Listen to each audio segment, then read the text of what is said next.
नमस्कार। डीएलएड द्वितीय वर्ष इस समय हिंदी भाषा शिक्षा प्रवीणता, जिसके अंतर्गत हम लोग आज लेखन की स्तर या अवस्थाओं के बारे में चर्चा करेंगे। लिखना, बालकों को जब लिखना सिखाया जाता है, हम लोगों ने जो आपने प्रथम वर्ष में पढ़ा होगा कि छोटे छोटे बालकों की जो उंगलियां हैं उनके मोड़ों के हिसाब से, मतलब कि उनकी मांसपेशियां हैं वो फ्लेक्सिबल हो, इसलिए उन्हें विभिन्न प्रकार के देवनागरी लिपि के जो मोड़ हैं, आड़ी तिरछी लाइनें हैं, घुमाव है, ये सारी चीजें उन्हें सिखाई जाती है। इसके बाद अब उनकी जो अवस्थाएं हैं, प्राथमिक अवस्था में वो क्या सीखेंगे, द्वितीय अवस्था में क्या सीखेंगे, तीसरी अवस्था में किस प्रकार का शिक्षण उन्हें लेखन के लिए करवाया जाता है, उसकी चर्चा इस वीडियो के माध्यम से हम लोग करने वाले हैं। तो पहली अवस्था है प्रथमा अवस्था। प्रथमा अवस्था, प्रथमा अवस्था के अंतर्गत प्रथम अवस्था में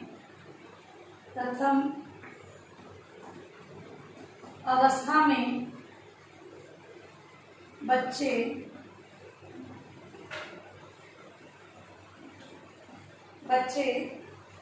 को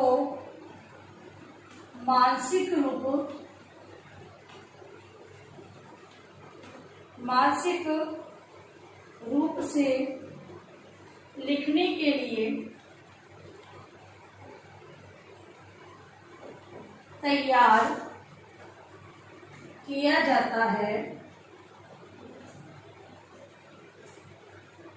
पहली जो अवस्था है उसके अंतर्गत विद्यार्थी यदि मानसिक रूप से लिखने के लिए तैयार नहीं है तो वो कतई मतलब कि कभी भी वो सही प्रकार से लेखन का कार्य नहीं कर सकते हैं, इसलिए उन्हें मानसिक रूप से लिखने के लिए तैयार किया जाता है।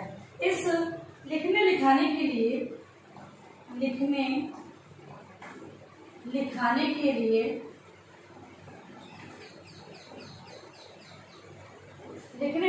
लिए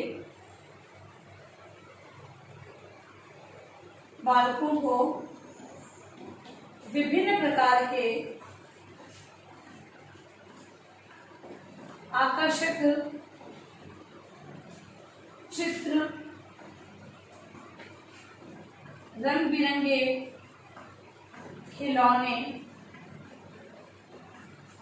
दिखाए जाते हैं। दूसरी बात कि जो प्रथम अवस्था है उसके अंतर्गत बालकों को, छोटे छोटे बालक होते हैं, उन्हें अगर लिखने की क्षमता का विकास अगर एक अध्यापक को करना है तो बहुत सारे चित्र, जैसे क बनाना है तो कबूतर का चित्र दिखा दिया। इसके अलावा विभिन्न खिलौनों के माध्यम से उन शब्दों के, अक्षरों के बारे में, वर्णों के बारे में उन्हें ज्ञान प्रदान किया जाता है, जिससे कि बालक है उन लेखन से संबंधित जो जटिलता होती है, ठीक है, उनको ध्यान में न रखते हुए मनोरंजन या आकर्षक चित्रों को देखते हुए उनमें क्या होगा, उन जो लेखन है, लिखना सिखाया जा रहा है, उसके प्रति उनमें रुचि उत्पन्न होती है। इसके अलावा प्रथम अवस्था में बालकों की मांसपेशियों को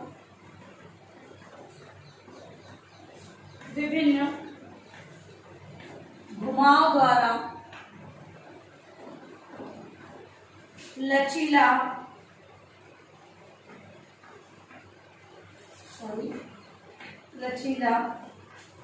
बनाया जाता है।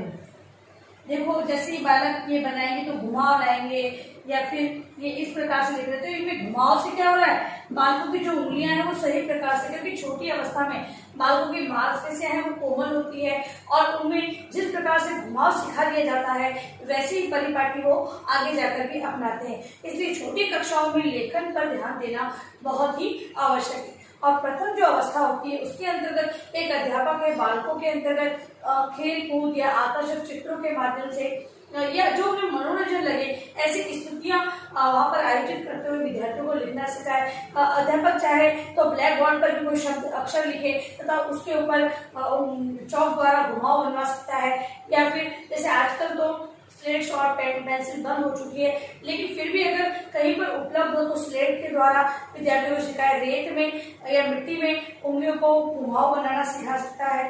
प्राथमिक अवस्था के अंतर्गत अगर बालकों को जब तक उसकी मांसपेशियां फ्लेक्सिबल नहीं बनाई जाएगी तब तक वो सही प्रकार से लेखन कार्य नहीं कर सकते हैं। छोटी कक्षा में मेहनत और लगन के द्वारा एक शिक्षक विद्यार्थियों को जो अक्षर वर्णों की बनावट है उसमें सुधार करवाएगा, उस सिखाएगा, तभी बड़ी कक्षाओं में जाकर वो उचित प्रकार का लेखन कार्य कर सकेंगे।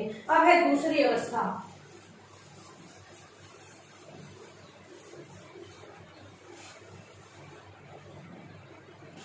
दूसरी अवस्था, दूसरी अवस्था के अंतर्गत द्वितीय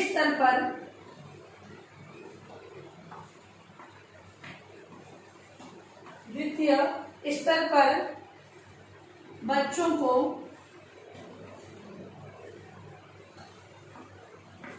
वर्णों का लेखन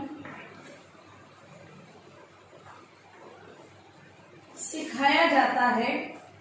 चूंकि प्रथम अवस्था में उन्हें घुमाव सिखा दिया जाता है, उसके बाद एक अध्यापक है वो विद्यार्थियों को वर्णों का लेखन, वर्णों को किस प्रकार लिखा जाता है, ऐसा ज्ञान दूसरी अवस्था में देता है। इसके अलावा यहाँ वर्णों के लेखन, वर्णों के लेखन में अनुकरण, संश्लेषण, अनुकरण, संश्लेषण, मॉन्टेसरी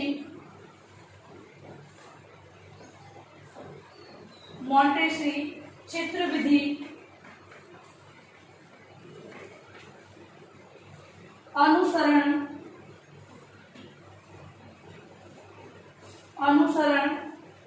से रचना का शिक्षण किया जाता है। इस अवस्था में अध्यापक वर्णों का ज्ञान विद्यार्थियों को देता है। वर्णों का लेखन विद्यार्थी अनुकरण से करते हैं, या फिर कोई भी एक चित्र दे दिया जाता है उसको संस्कृत रूप, जैसे कि कबूतर लिखा है, कबूतर के अंतर्गत क को अंडरलाइन कर दिया, विद्यार्थी उसको संस्कृत रूप यानी क में लिखेंगे।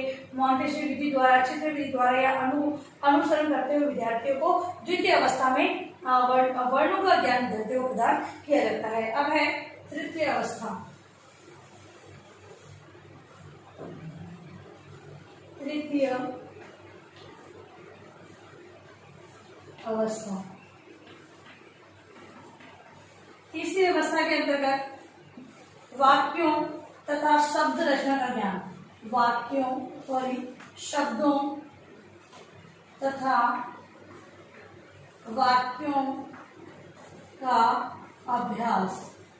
चूंकि उच्च प्राथमिक कक्षाओं में आते हुए बालक, मतलब कि यहाँ पर प्राथमिक जो 1 से 5 नहीं 6 से 8 कक्षाओं के अंतर्गत हम लोग स्तर की बात कर रहे हैं, तो यहाँ पर आकर बालकों के अंदर शब्दों और वाक्यों का अभ्यास भी करवाया जाता है। क्योंकि जब तक बालकों को लेखन में सुधार तो हो गया है, लेकिन उनके शब्द भंडार में वृद्धि, अर्थों को ज्ञान प्राप्त करना, ये सारी चीजों को ज्ञान देने के लिए उन्हें उचित शब्दों तथा वाक्यों का अभ्यास करवाया जाता है। इससे कि बालकों के अंदर विद्यार्थी है वो विभिन्न प्रकार के शब्दों को किस प्रकार लिखा जाता है, किस प्रकार वाक्य बनाए जाते हैं, ऐसी सारी जो जानकारी है उन्हें प्रदान करने हेतु शब्दों और वाक्यों का अभ्यास करवाया जाता है। लास्ट है चतुर्थ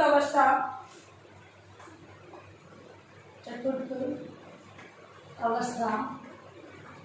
इसमें लेखन, इसके अंतर्गत लेखन का अभ्यास। अब लेखन का अभ्यास तो उसके अंतर्गत अनुलेख भी हो सकता है, प्रतिलेख हो सकता है, शुद्ध लेख हो सकता है, सुलेख हो सकता है। विभिन्न प्रकार के लेखों से संबंधित जानकारी, क्योंकि बालक यहाँ पर वर्ण लिखना सीख चुके हैं, उसके बाद उन्होंने शब्दों को और वाक्यों को लिखना सीखा है। तत्पश्चात बालकों के अंदर लेखन की जो अभ्यास की है स्वतंत्रता आ जानी चाहिए। यहाँ पर आपके बालकों को यदि आप प्रतिलेख देते हैं तो एज इट इज किसी भी पैराग्राफ को वो कॉपी करना सीख जाते हैं। इसके अलावा अगर आप उन्हें पढ़कर आने के लिए कहते हैं तो सुनकर उस लेख को भी, यदि शुद्ध लेख को भी कर सकते हैं। इसके अलावा विभिन्न प्रकार की प्रतियोगिताओं के अंदर भाग लेते हुए वो कहानी लेखन, वाद विवाद, जैसे कि कोई टॉपिक है तो टॉपिक के बारे में अपने अपने पक्ष रखने से संबंधित वो वार्ता कर सकते हैं। तो यहाँ पर आकर विद्यार्थी है वो अपने विचारों को स्वतंत्र रूप प्रदान करते हुए मौखिक और लिखित रूप में अपनी अभिव्यक्ति को स्थान दे सकते हैं। तो तो इस प्रकार से जो लेखन के स्तर हैं वो 4 प्रकार से हमने आज पढ़े हैं, उन्हीं को आप गृह कार्य में लिख कर लाएंगे। गृह कार्य प्रश्न आपका, लेखन के स्तर या अवस्था के बारे में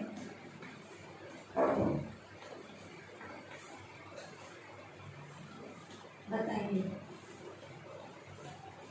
ठीक है, लेखन की स्तर या अवस्था के बारे में आपको लिखना है जो आज हमने पढ़ा है। और अंत में इस महामारी के दौर में कम से कम आवश्यक कार्य होने पर बाहर निकले। बाहर निकलते 3 बातों को विशेष ध्यान रखें, मास्क लगाएं, सोशल डिस्टेंस बनाएं और हाथों को वापस सैनिटाइज करते रहें। सुरक्षित रहे, सभी का ध्यान रखें। धन्यवाद।